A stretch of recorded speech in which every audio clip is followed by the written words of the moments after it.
Hi, I'm MJ Aragon, the purple-haired fiber warrior. We just want to thank you all so much for following, liking, sharing, and subscribing to our YouTube page, our Instagram, on WordPress, and Facebook page. Everything that we do is shared on our Facebook page, so anything you want to find, you can find it there. Thank you all so much from the bottom of my heart. You are not alone, neither am I. Love y'all.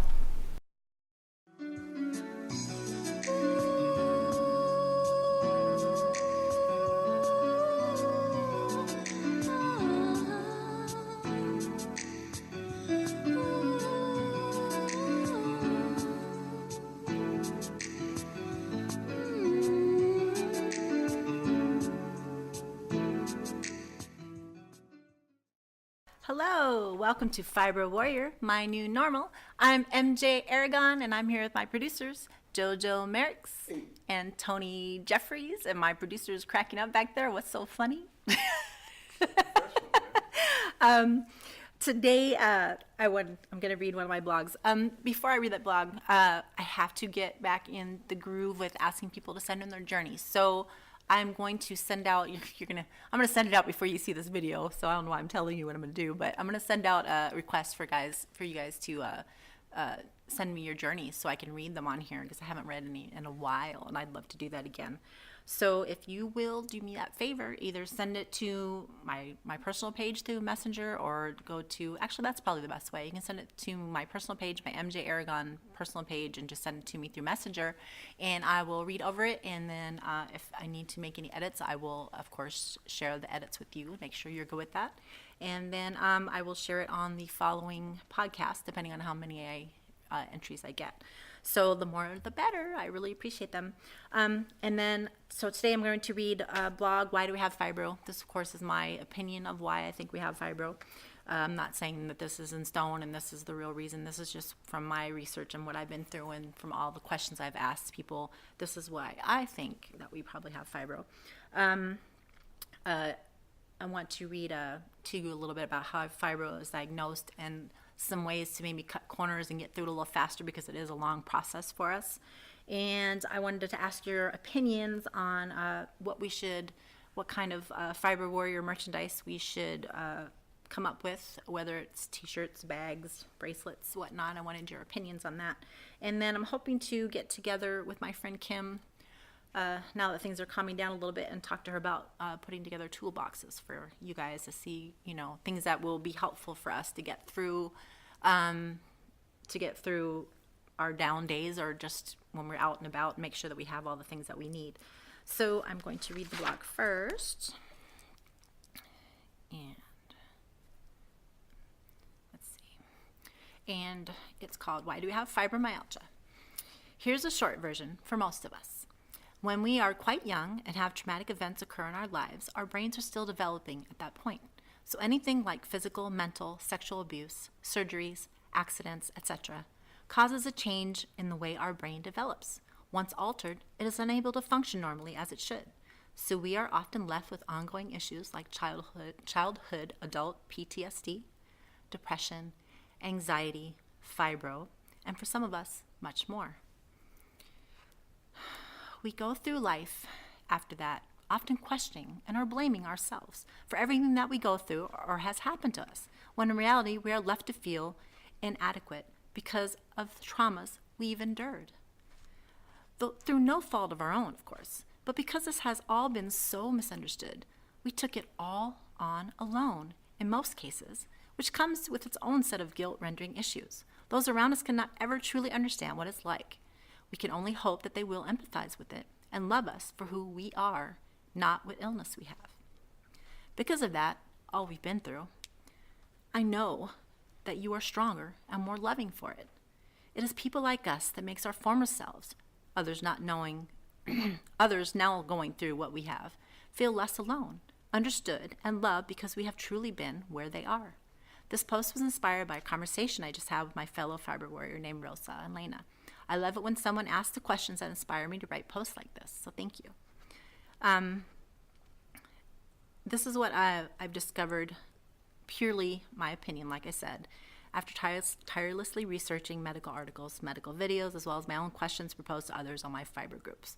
So that is how I came to this conclusion. And like you guys know, and I talk about this often, I do a lot of research, and sometimes I do so much that, I get headaches and migraines, which I've actually had for the last 2 days. I'm feeling better today, thankfully, so that's good. I wanted to talk about, so we have to go through rigorous things to get diagnosed for fibromyalgia. It's basically what they call the trash can diagnosis, which is crappy, but that's what they call it, and there's a reason for that. The reason for that is because we have to find out we have nothing else in order to discover that fibro is what we actually have. So to diagnose fibromyalgia, your doctor will ask you about your health history and give you a physical examination. A physical exam can rule out other conditions that may cause chronic pain and fatigue.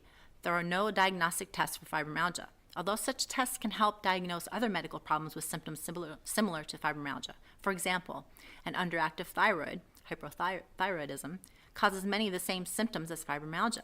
A doctor can order a simple blood test, however, to determine if someone has a thyroid problem. Instead, a diagnosis is based on your input on the following criteria. Widespread pain index.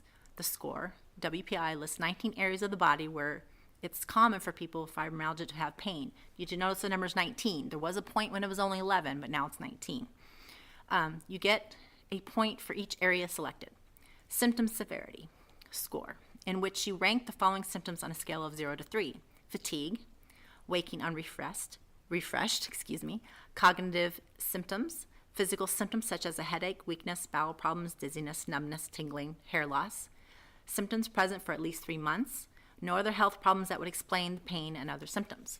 So along with having all of this myriad of tests that we have to go through, they're going to poke and prod you, which isn't fun, and probably have to have x-rays and MRIs and all these things, and lots of blood tests. So here is what I want you guys to do if you are only beginning this journey.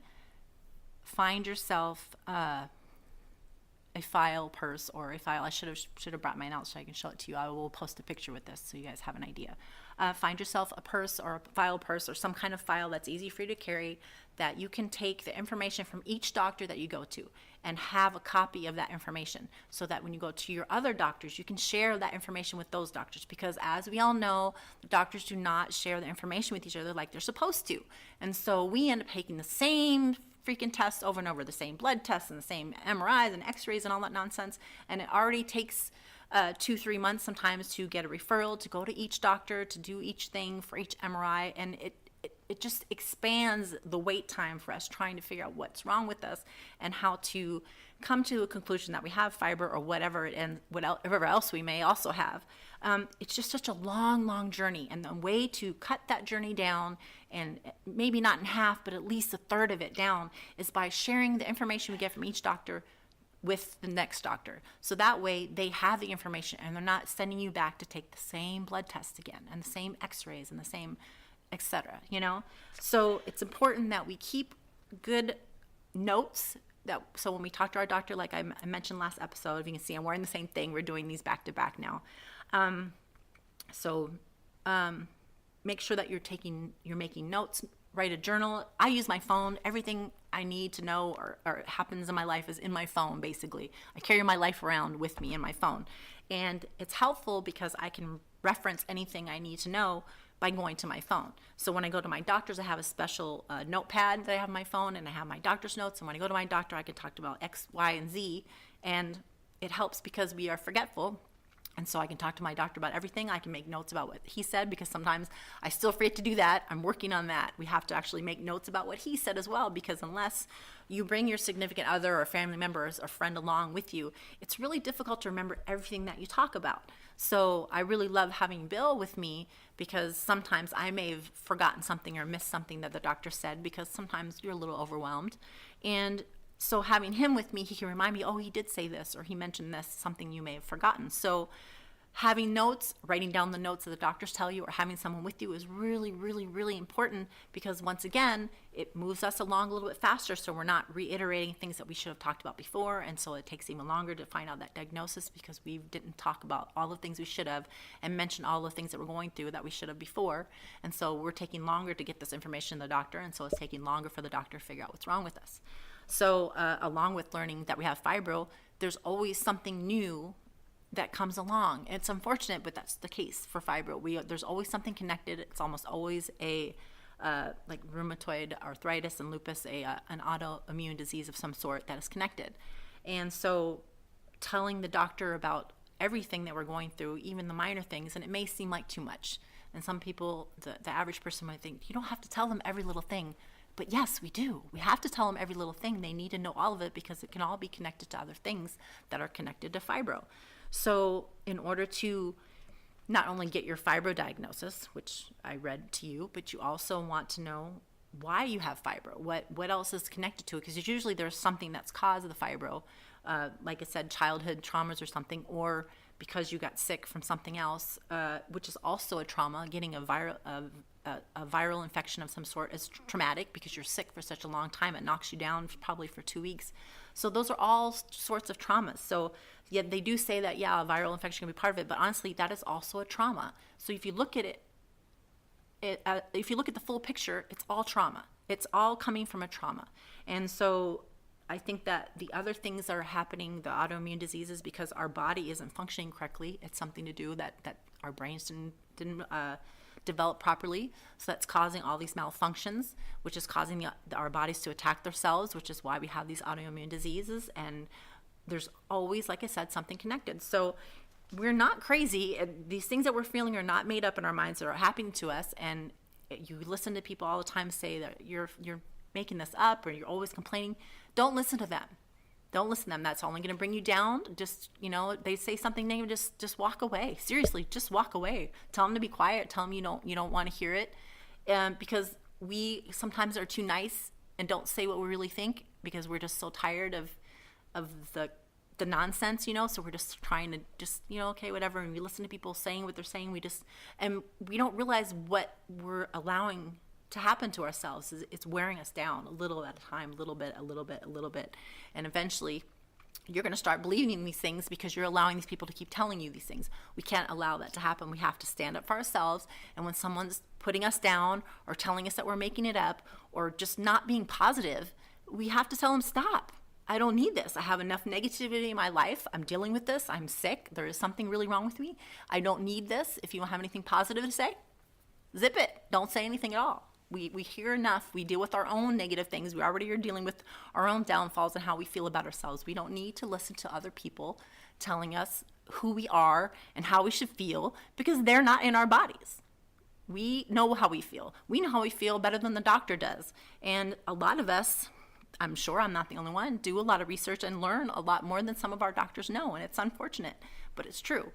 So when I say, not to listen to everything the doctor says, I'm not saying to disregard what your doctor says. I'm saying just do the research. Make sure that your doctor is well informed, because not all of them are.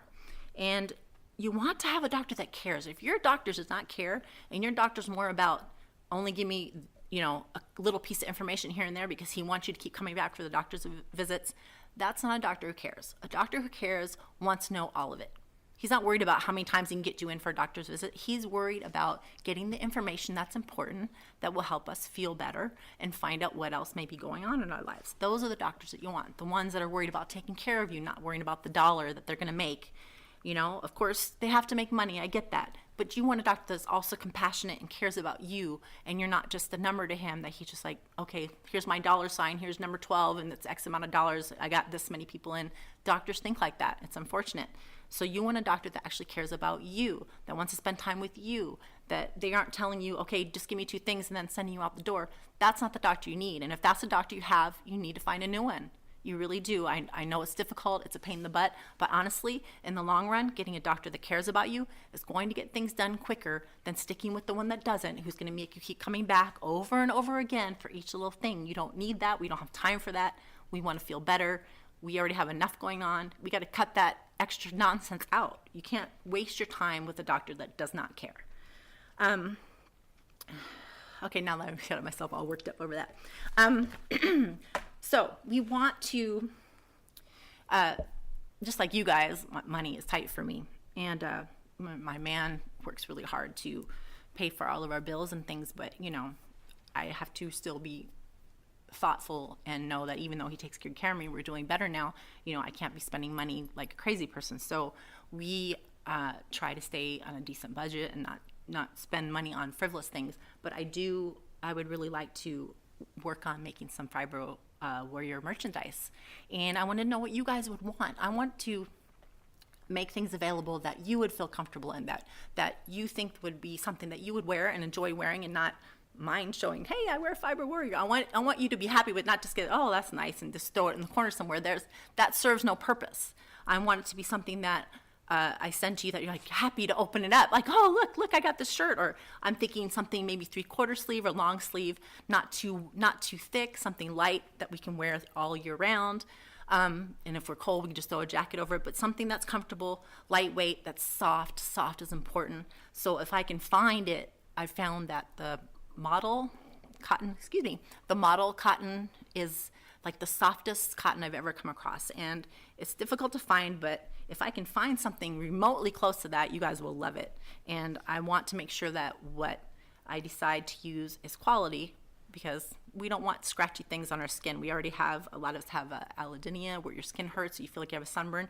Last thing we want is something that's uncomfortable on our bodies.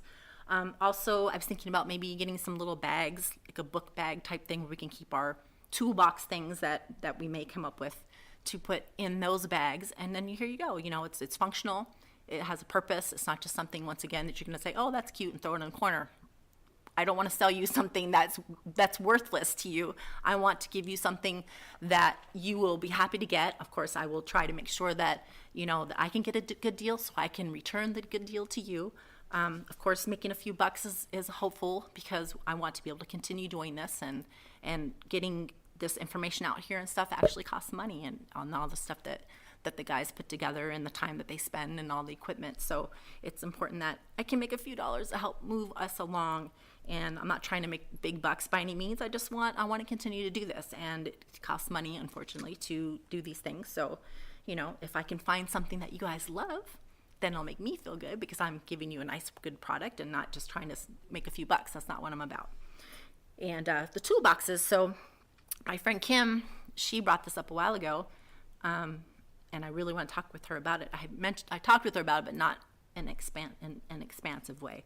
So basically, there's different toolboxes. She would say there's one for emergency care at home, when you're feeling bad, that you have all your things that your medications and whatnot. And then you have one when you're on the go that you have with you all the time. And then there's another one, I can't remember the other one, what she called, but there's like 3 different ones. And the main one, like I mentioned before, is having a purse with all your medical information. That one is the most important one, because like I said, going from doctor to doctor, you want them to have the information. So those are going to be something that I'm going to get in touch with her and see what we can put together, and we'll purchase those things ourselves, and then so I can show you, give you an idea of what it was we're talking about, instead of just telling you about it. I want to show you what we're talking about. And I just want to show you this real quick. My aunt gave me this. It just so happens it has butterflies on it, so I thought it was so cute. And I have all these stupid pens that are just laying all around my room, like, oh, I have a perfect little bag for this. I just thought it was cute. I thought that was sweet that she gave this to me, and just happened to fit with what I do, so that was nice. And I'm so happy. I can't tell you how happy I was to see my family, and I'm hoping to go back and see them again soon. So I don't know if you can tell.